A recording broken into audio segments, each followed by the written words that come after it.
All across the country, cannabis growers and dispensaries are turning to independent labs to help them provide safe, high-quality products.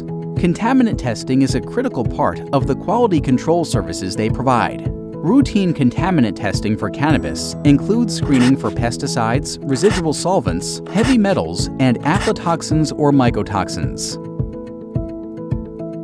The analytical detection of pesticides in cannabis is one of the main challenges facing the industry. Because so many parasites and pests can thrive on cannabis plants, most commercial grow operations must use a wide variety of pesticides. Currently, there are no federal guidelines for residual pesticide screening in cannabis, and it is generally left up to the individual states. Most labs test for the pesticides commonly used during cultivation. These include organophosphates, carbamates, pyrethroids, and avermectins. LCMS can be used to test for a majority of pesticides. However, GCMS is the preferred method to test for pesticides that do not ionize well in an LCMS source.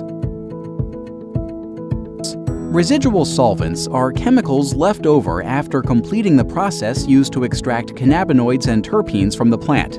Since these solvents are not safe for consumption, it is important to verify that they have been properly and completely removed from the final product. Gas chromatography enables the rapid identification and quantitation of very low concentrates of residual solvents. Heavy metals such as lead, cadmium, arsenic, and mercury can be found in soil and fertilizers.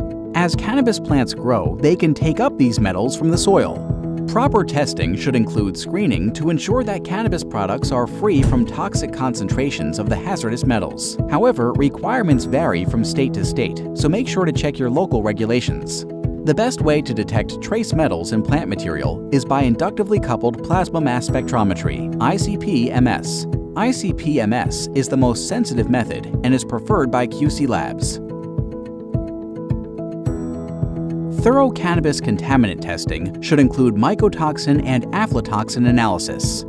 These toxins are produced as the secondary metabolites from mold, which grows under the ideal growing conditions for cannabis.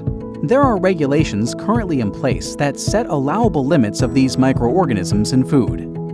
Liquid chromatography mass spectrometry technology enables cannabis labs to rapidly test for mycotoxins, achieving the ultra-low levels of detection required. Accurate, thorough contaminant screening is critical to keep cannabis patients and consumers safe from harmful contaminants. To learn more about contaminant testing and all types of QC testing for cannabis labs, visit www.growyourlab.com.